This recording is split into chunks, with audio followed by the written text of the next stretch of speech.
tá aqui, tu se joga, dá com a tua cara no armário, sendo que comigo agora eu abri e tu botou teu pé direito pra sentar. É porque com ela eu acho que daí ela me ajuda. E quantas vezes tu já viu que ela não vai te ajudar? O porquê da insistência? É porque daí eu acho que daí ela vai cansar, vai me levantar, me colocar aqui dentro pra eu sentar. Eu vou te cuidar. Se a tua mãe chegar e tu te mijar, eu te desmonto a pau. Eu te desmonto e tu vai sair todo quebrado.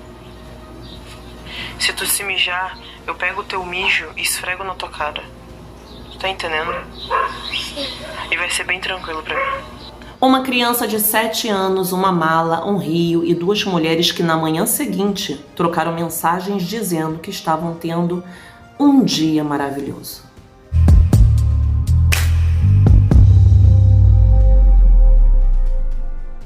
Bem-vindos de volta ao canal Serial Crimes. Hoje o caso que eu vou contar vai te deixar sem chão. Hoje você vai saber tudo o que aconteceu com Miguel dos Santos Rodrigues, um menino de apenas 7 anos, que foi torturado, drogado e descartado numa mala pelas pessoas que deveriam protegê-lo como a própria vida.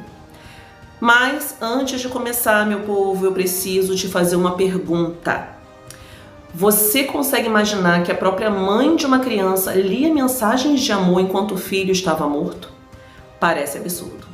Então fica aqui, porque o que a investigação revelou vai mudar a forma como você vê esse caso para sempre. Se inscreve aqui no canal, ativa o sininho e não vai a lugar nenhum, porque nós já vamos começar. Para entender o que aconteceu com Miguel, precisamos primeiro entender quem era esse menino. Miguel dos Santos Rodrigues nasceu saudável, cuidado. Nas fotos de quando era bebê aparece com óculos bem nutrido, sorridente.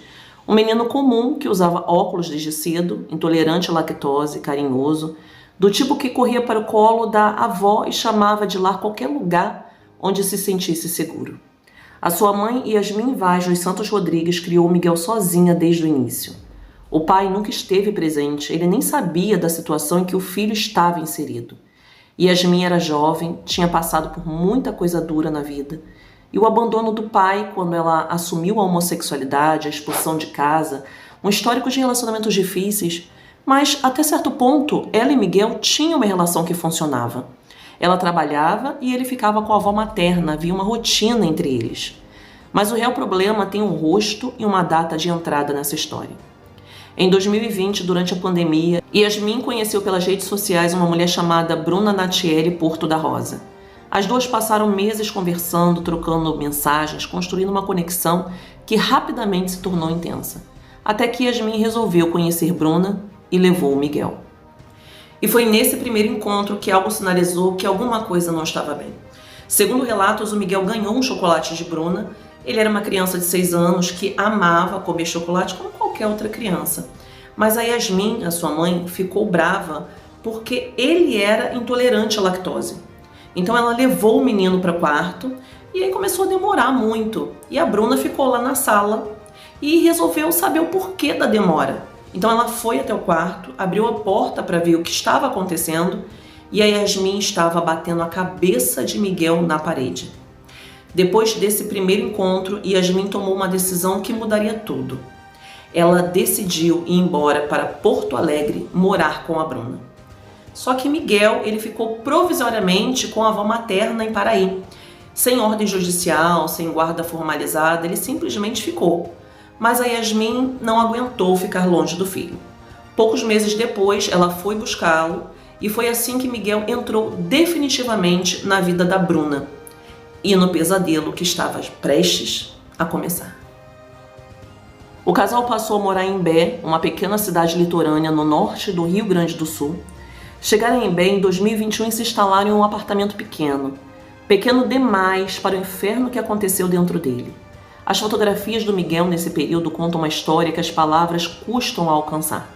Quem vê as fotos de quando ele era bebê e depois olha para as últimas imagens dele, vê uma transformação que parte o coração. Uma criança com olheiras fundas, extremamente magra, mal cuidada. O sofrimento aparecia no rosto. Não era mais o menino sorridente das fotos antigas. Era uma criança destruída por dentro e por fora. De acordo com o que veio à tona nas investigações, Miguel era sistematicamente submetido a torturas físicas e psicológicas. Ficava trancado dentro de um armário com castigo. Era acorrentado. Investigadores encontraram uma corrente no apartamento com material biológico do menino. Passava longos períodos sem comer, era agredido fisicamente, não saía de casa, não tomava sol, não tinha contato com ninguém de fora. Para completar o quadro de horror, Miguel era obrigado a sentar e escrever frases autodepreciativas no caderno, frases como: "Eu sou um péssimo filho, eu não mereço a mamãe que eu tenho, eu sou ruim." E ainda haviam os vídeos. Nos celulares das duas mulheres, os investigadores encontraram gravações perturbadoras. Em uma delas, a Bruna aparece ameaçando Miguel com uma frieza desconcertante, dizendo que se ele se urinasse, ela esfregaria o mijo dele na cara dele.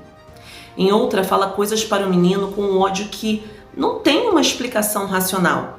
Yasmin, segundo seus relatos, diz que tentou interferir, mas acabou sendo agredida e continuou saindo para trabalhar todos os dias, deixando Miguel sozinho com a Bruna.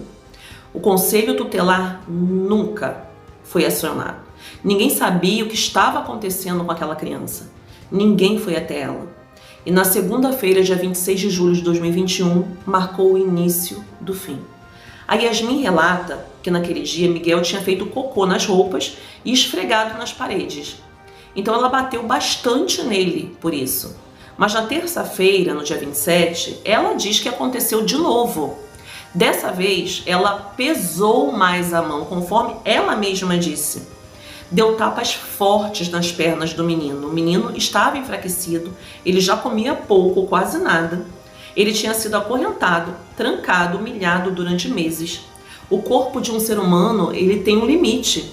O corpo de uma criança de 7 anos tem um limite menor ainda. No dia 28 de julho, Miguel começou a se queixar de dor. Ele começou a gritar de tanta dor que ele sentia.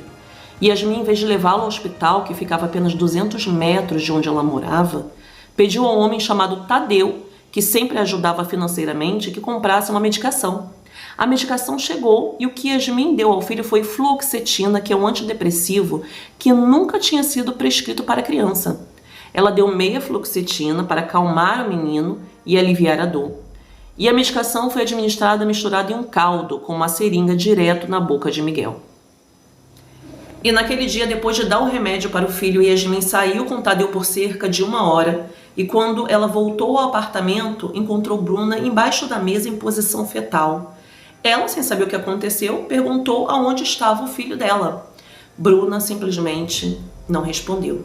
Então Yasmin correu para o quarto. Encontrou Miguel deitado no chão, frio, roxo e rígido.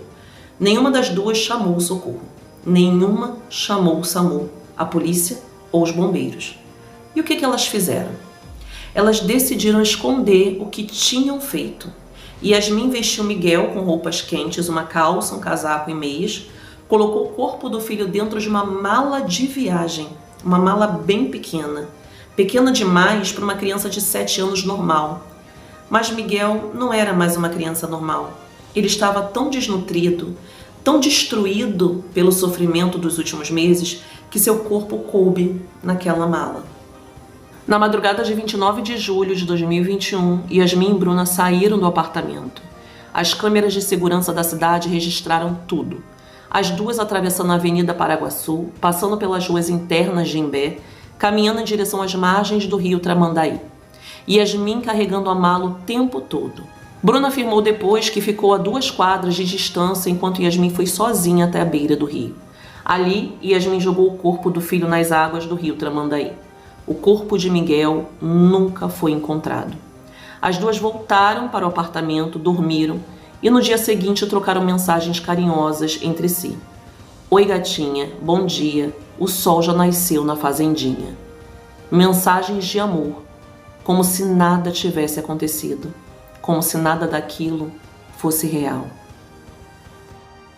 E na noite do mesmo dia, 29 de julho de 2021, exatamente 48 horas depois de terem se livrado do corpo, Yasmin e Bruna foram até a Delegacia de Polícia de Proteção à Criança e ao Adolescente de Tramandaí para registrar o desaparecimento de Miguel.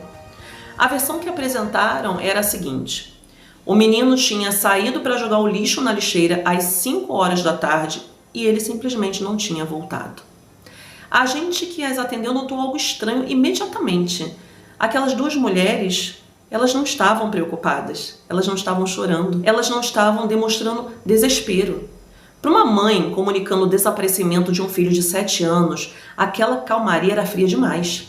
Então a gente acionou o delegado Antônio Carlos Hatz, que era o titular da delegacia de Imbé na época, e o delegado mandou uma equipe para a residência das duas.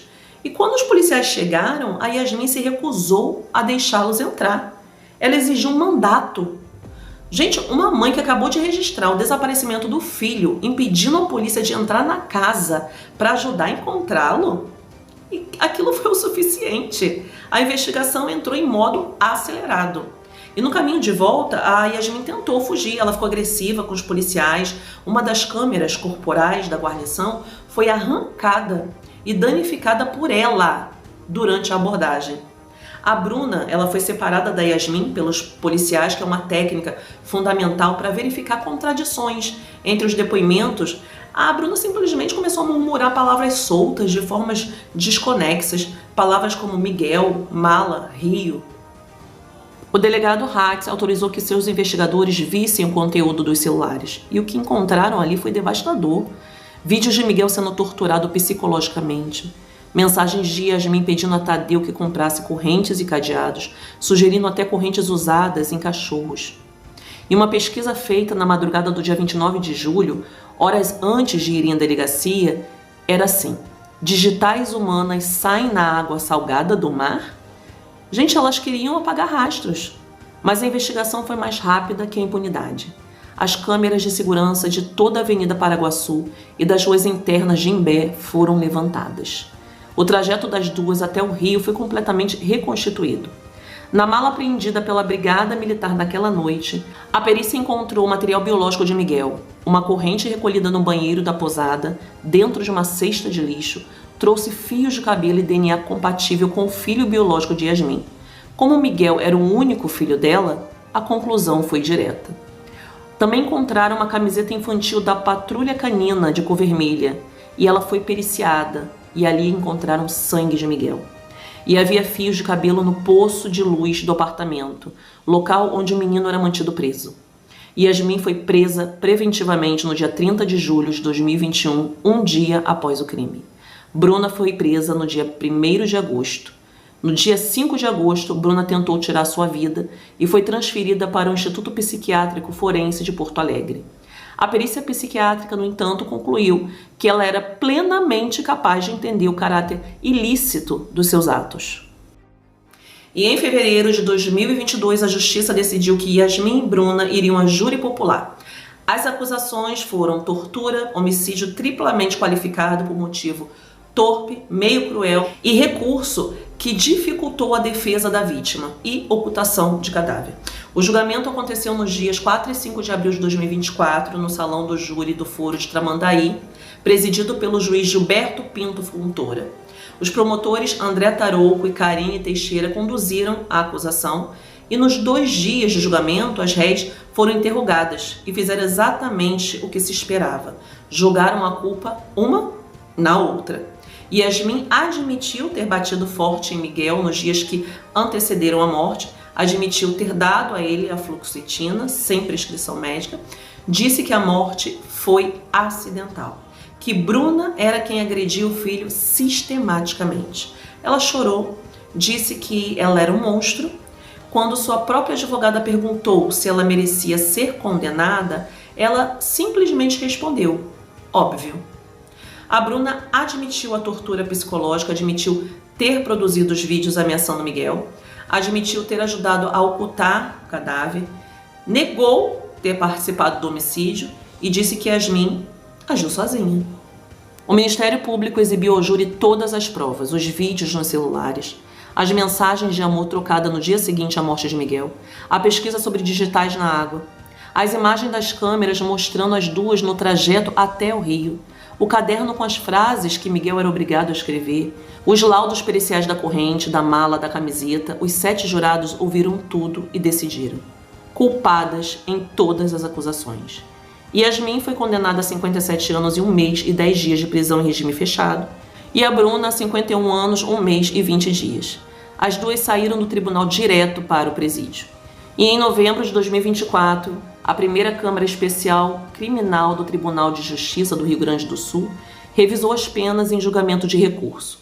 O tribunal reconheceu as confissões espontâneas das réis nos crimes de tortura e ocultação de cadáver como circunstância atenuante. Com isso, a pena de Yasmin foi reduzida para 50 anos, 9 meses e 20 dias e a de Bruna para 45 anos e 4 meses. Ambas permanecem em regime inicial fechado, aguardando o julgamento de recurso ainda pendente. O corpo de Miguel dos Santos Rodrigues nunca foi encontrado. Existe uma criança chamada Miguel que nunca mais vai crescer, que nunca vai saber o que é ter 15, 20, 30 anos, que nunca vai ter a chance de descobrir quem seria. O que os autos desse processo revelam é perturbador, além da crueldade dos atos em si. O Miguel, ele foi isolado do mundo de forma deliberada. Ninguém viu, ninguém foi acionado, nenhuma rede de proteção chegou até ele. O conselho tutelar nunca foi chamado. A avó que tentou lutar pela guarda levou 37 dias para ter uma resposta da Defensoria Pública. E a resposta chegou no dia em que o menino já estava morto. E isso nos obriga a fazer uma pergunta desconfortável.